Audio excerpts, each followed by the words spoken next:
Olá, bem-vindo ao programa Você em Foco. Eu sou Carlos Lima. Hoje nós vamos falar sobre mitos e preconceitos no atendimento ao idoso. Bom, por que nós vamos falar sobre mitos e preconceitos para o atendimento da pessoa idosa? É muito comum a gente achar que o atendimento ao idoso é uma responsabilidade apenas da família. Isso não é verdade. Hoje nós temos o Estatuto do Idoso, que mostra para nós que a efetivação dos direitos da pessoa idosa, ela diz respeito a todos, à comunidade, à família e ao poder público. Ou seja, nós profissionais de saúde também somos responsáveis nesse atendimento com qualidade. De onde vêm os mitos e preconceitos que se construíram em relação à velhice? No passado, algumas sociedades, elas construíam essas ideias em relação ao envelhecimento de uma forma diferente.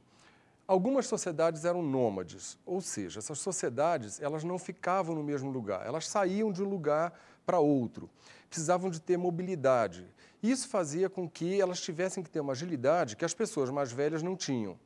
Ou seja, as pessoas mais velhas incomodavam, atrapalhavam essa população que precisava se locomover por qualquer motivo, fosse ele um motivo geográfico ou a invasão de um outro povo, eles precisavam fugir e sair de um lugar para outro. Os idosos eram pessoas que atrapalhavam, que incomodavam. E as sociedades sedentárias. As sociedades sedentárias, aquelas que não se locomoviam, elas não precisavam mudar de posição geográfica, mas elas, ao ficarem no mesmo lugar, elas tinham dificuldade de alimento para todas as pessoas e o idoso também acabava sendo aquela pessoa que sobrava, que atrapalhava e que incomodava. Essas sociedades, então, elas tinham maneiras, né, de poder excluir esse idoso, tirar esse idoso para que ele não fosse aquele que atrapalha, enfim, para que eles pudessem se locomover, no caso das sociedades nômades, pudessem se locomover com mais tranquilidade e, no caso das sedentárias, que eles pudessem ter o alimento, eles pudessem viver tranquilamente. E os idosos, então, eram aqueles que eram os escolhidos para ser excluídos.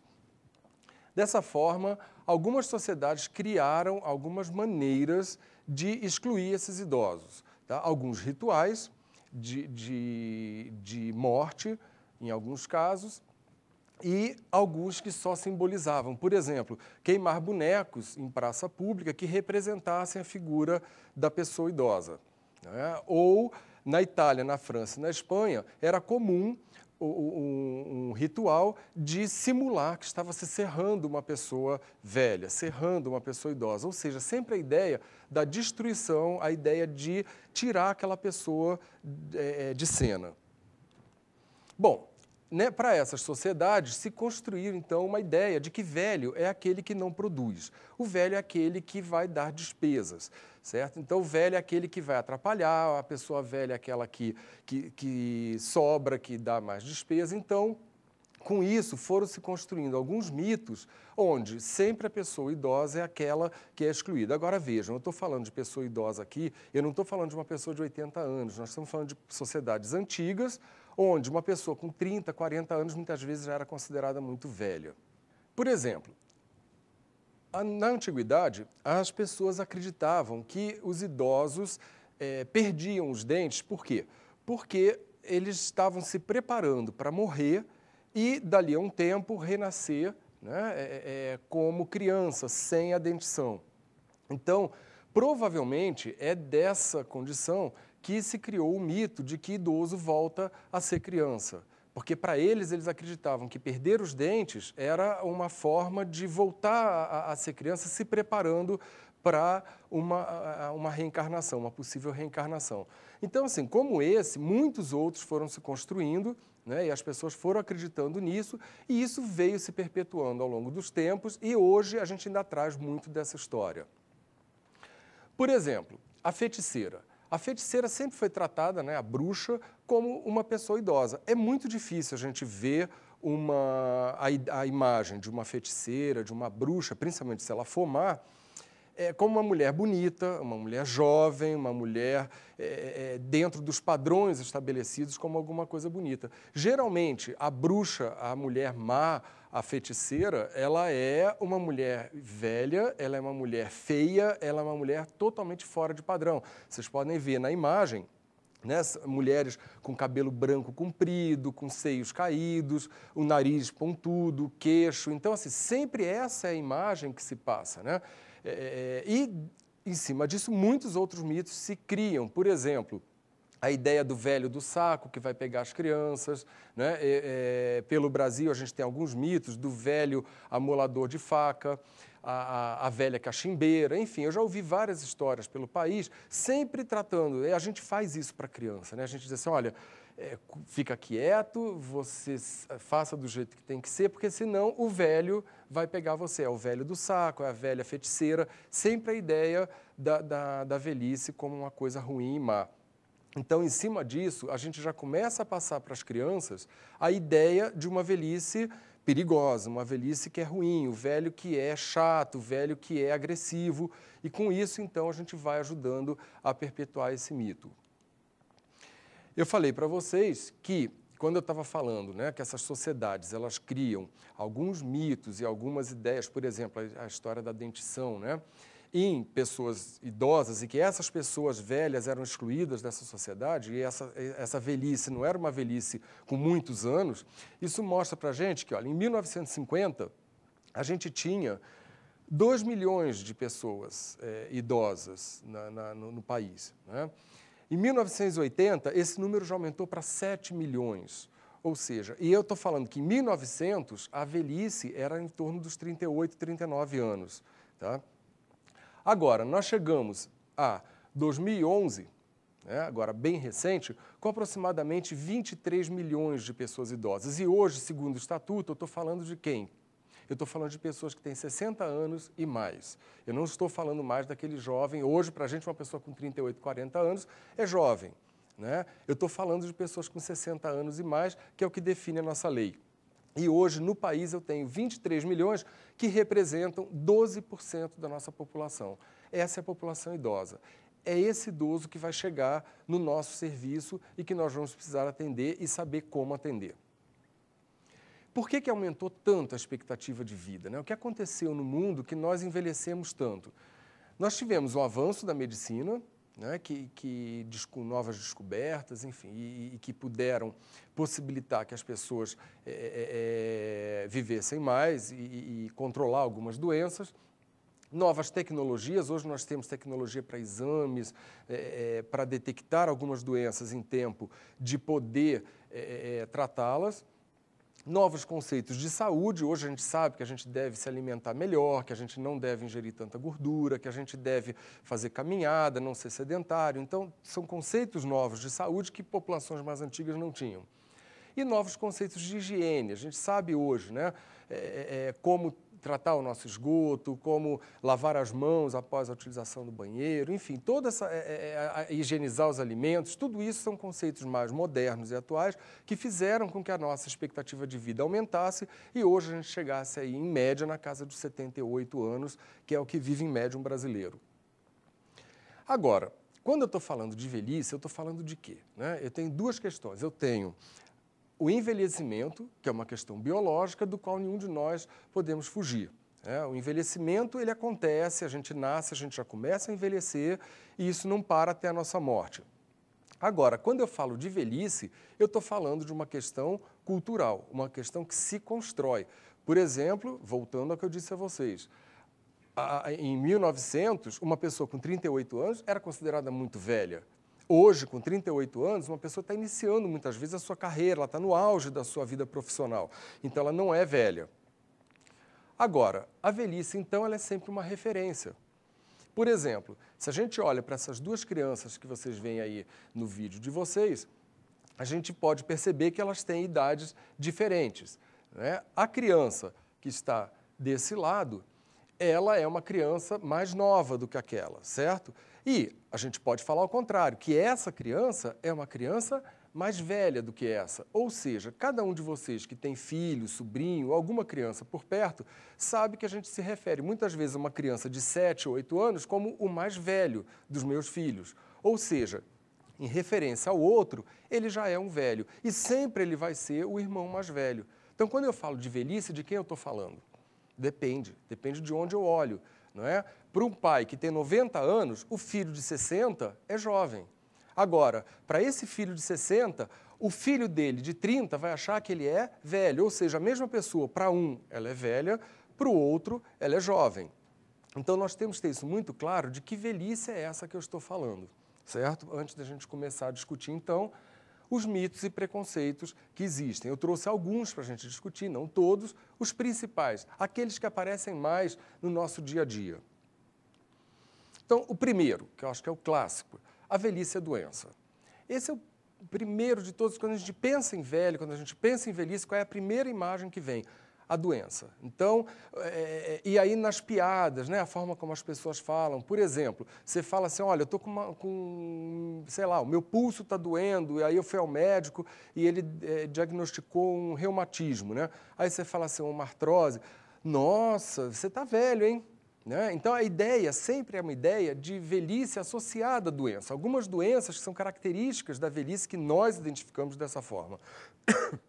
Então, essa ideia que se constrói é uma ideia errada, né? É uma ideia preconceituosa, de que o idoso chega para nós, a gente já olha para ele e vê como uma pessoa doente. Não é? E já pensa logo na ideia de que eu preciso cuidar, eu preciso tratar de uma forma muitas vezes inadequada. Quando eu não estou dizendo que a velhice não traz doenças. Tá? Algumas doenças elas são mais suscetíveis na fase da velhice, né? Mas o que não significa que todo velho seja uma pessoa doença, que a velhice em si seja uma doença. Eu posso conviver, por exemplo, com doenças controladas, eu tenho lá um colesterol alto, eu tenho pressão alta, mas está controlado. E eu vivo muito bem e vivo muito saudável a minha vida. Isso não vai atrapalhar a minha rotina diária.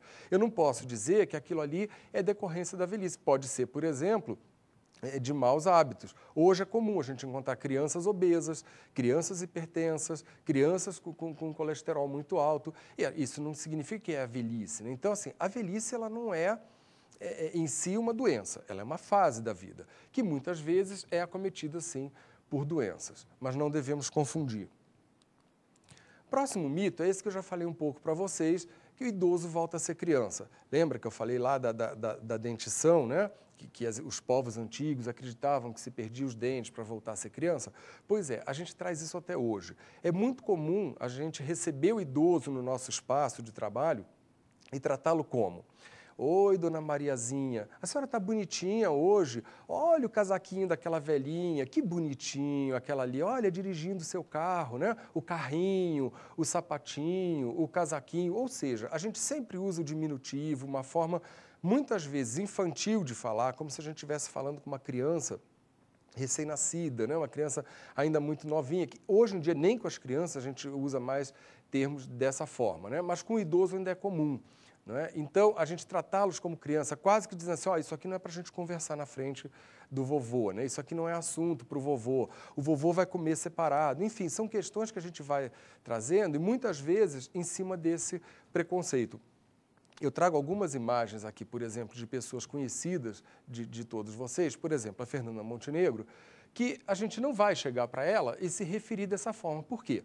Porque a Fernanda Montenegro é uma mulher que trabalha, que está aí na mídia, que a gente cria-se uma outra ideia em cima dela. Mas eu tenho esse idoso aqui, que é um idoso desconhecido, que a gente não sabe, com ele eu não vou tratar assim. Esse idoso, se chega lá na minha unidade de saúde, provavelmente eu vou dizer, olha o velhinho, oi senhorzinho, seu Joãozinho, né, o senhorzinho, enfim, são termos preconceituosos que nós usamos por não enxergar essas pessoas como seres que são adultos. O idoso nada mais é do que um adulto mais velho.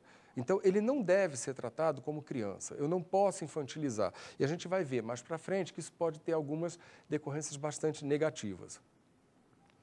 Outro mito que aparece bastante é que o idoso não aprende, que o idoso não se atualiza e que não vale a pena investir no idoso. Ou seja, Imagine eu, profissional de saúde, atendendo um idoso que eu acredito que não vai mudar, que ele não muda.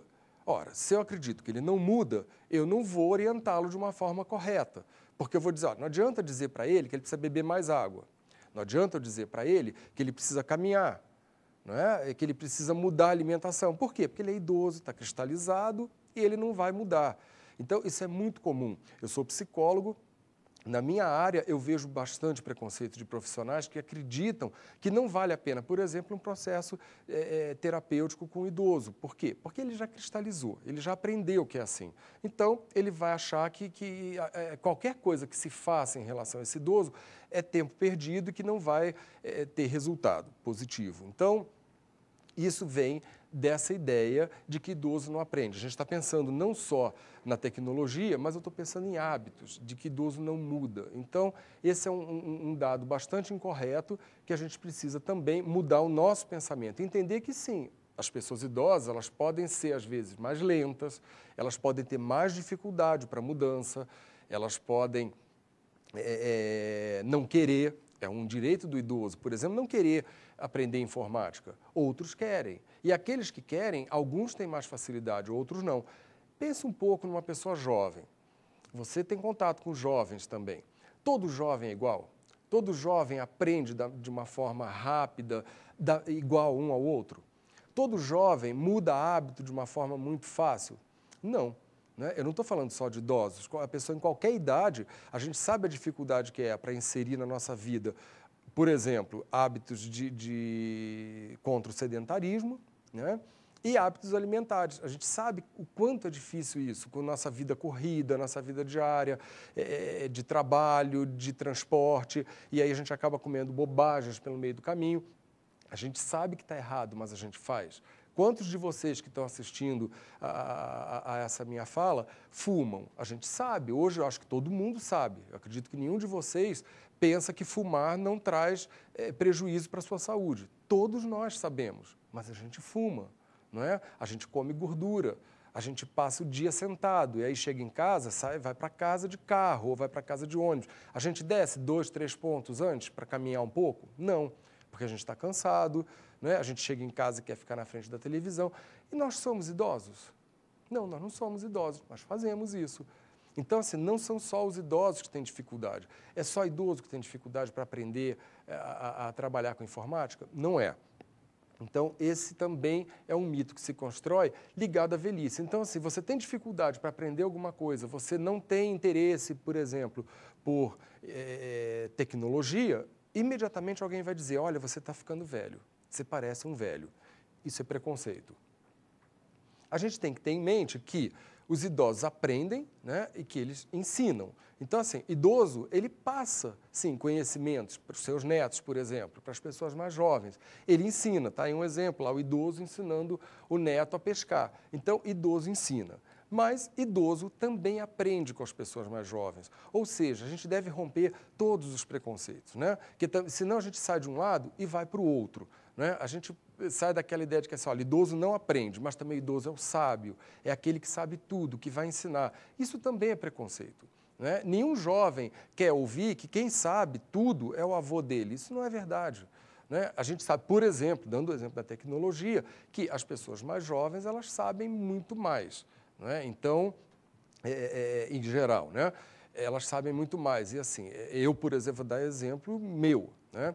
Eu aprendo muito com pessoas mais jovens. Sempre que eu tenho algum problema, alguma questão ligada à tecnologia, ao uso de celular, de computador, né, eu procuro pessoas mais jovens. O computador trava, eu não consigo destravar, eu vou lá e procuro uma pessoa mais jovem para fazer isso para mim. Ou seja, é uma troca. Né? É uma troca. E o idoso também, ele tem que entender que ele precisa aprender e que ele não é o que sabe tudo. Então, nós temos essas duas pontas, né? Uma que diz que o idoso não sabe nada e outra que diz que o idoso sabe tudo. Quando, na verdade, nenhuma nem outra é verdade. Ninguém sabe tudo e ninguém não sabe nada. Então, a gente tem, na verdade, uma grande troca entre pessoas mais jovens e pessoas mais velhas. Isso é saudável, isso é muito rico se acontecer. Chegamos num outro que é o idoso não tem sexualidade. Esse também é bastante comum.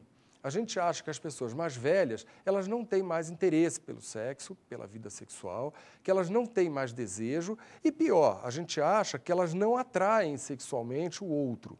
Então, tudo isso a gente joga numa coisa só, que se a gente juntar com aquilo que eu falei lá atrás, a respeito do idoso voltar a ser criança, aí pronto, aí fica completo. Porque eu falo com o idoso, olha que bonitinho, né? Que gracinha. E aí eu faço o quê? Eu vou lá e passo a mão, não é? Para fazer um carinho, eu vou lá e passo a mão no cabelo. Então, gente, isso é muito perigoso.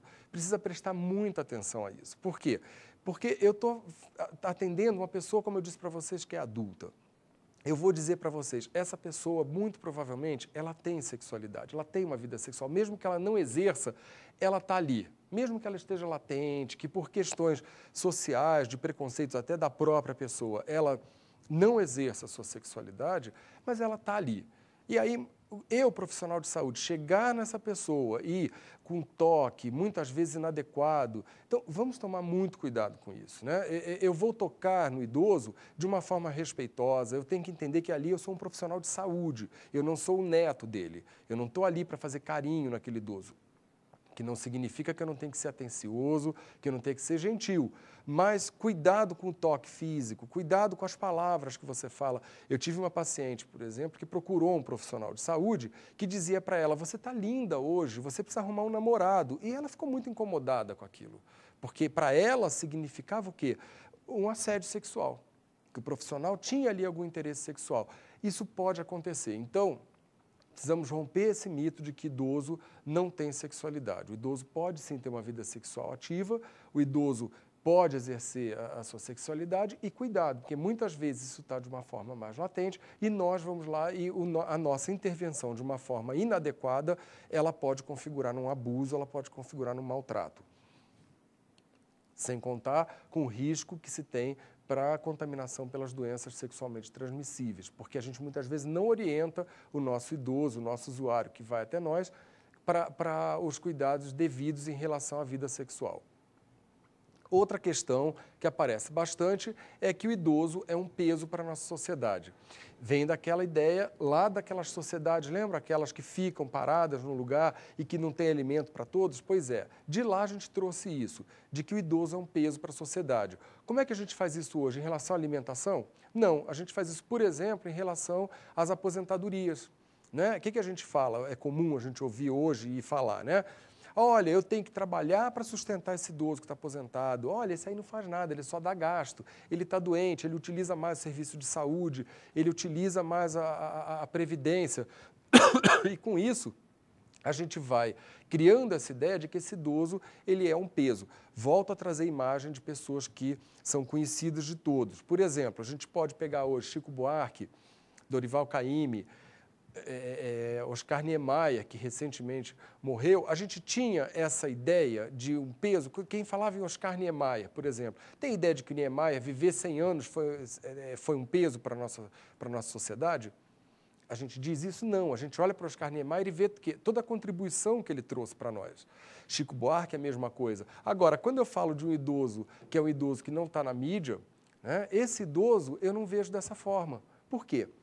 Por exemplo, esse idoso que vocês veem aqui nessa imagem, ele segura uma criança. Se ele está segurando essa criança, quem é essa criança? Não sei, pode ser o neto dele. Ele pode estar tomando conta desse neto, para quê? Para que o filho dele possa trabalhar. Ele é um peso para essa família?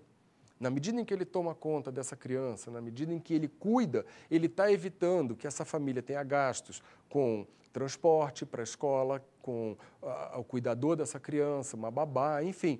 Esse idoso ele pode representar um ganho para essa família, ele pode representar economia para essa família e não um gasto. Então, assim, nem todo idoso vai ser um peso para a sociedade. Idosos que são professores, que são trabalhadores, ou mesmo aquele que fica em casa e que não faz nada, ele não pode ser considerado um peso. Aquele idoso que chega na sua unidade de saúde, ele não pode ser considerado um peso.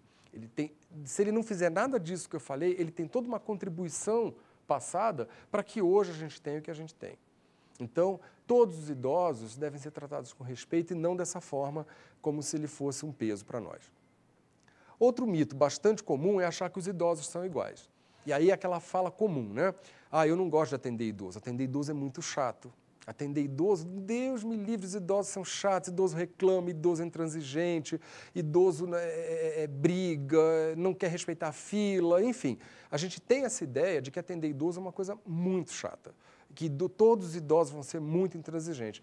Temos idosos intransigentes e chatos? Claro que temos. Mas nós temos jovens que são intransigentes e chatos. Esse idoso que hoje é muito chato, provavelmente ele foi a vida inteira assim. Ele talvez tenha piorado até um pouco na velhice, mas não significa que todos são iguais. Cada idoso que chega para eu atender é um idoso diferente. Ele vem de uma cultura diferente, ele vem de uma família diferente, ele tem hábitos diferentes. Então, eu não posso achar que todos vão ser iguais. É um costume errado nosso, é um preconceito, é um mito muito grande achar que assim, olha, velho é assim. Então eu já acho assim, na medida em que eu acho os velhos são assim, pronto, aí eu vou dizer que todos. Chegou um idoso, eu vou dizer, pronto, ele está nesse conceito que eu criei. Então isso é uma forma errada de pensar, né? Os idosos são diferentes e se você parar para conversar um pouco com cada um deles, e trouxer para conhecê-lo melhor, você vai ver que é um diferente do outro. Um vai tratar você melhor, o outro vai tratar você com mais agressividade e você vai ter que aprender a conviver com isso como qualquer outra idade que você atende. Outra ideia errada que nós temos de que a velhice só traz perdas, né? A velhice, ela traz perdas?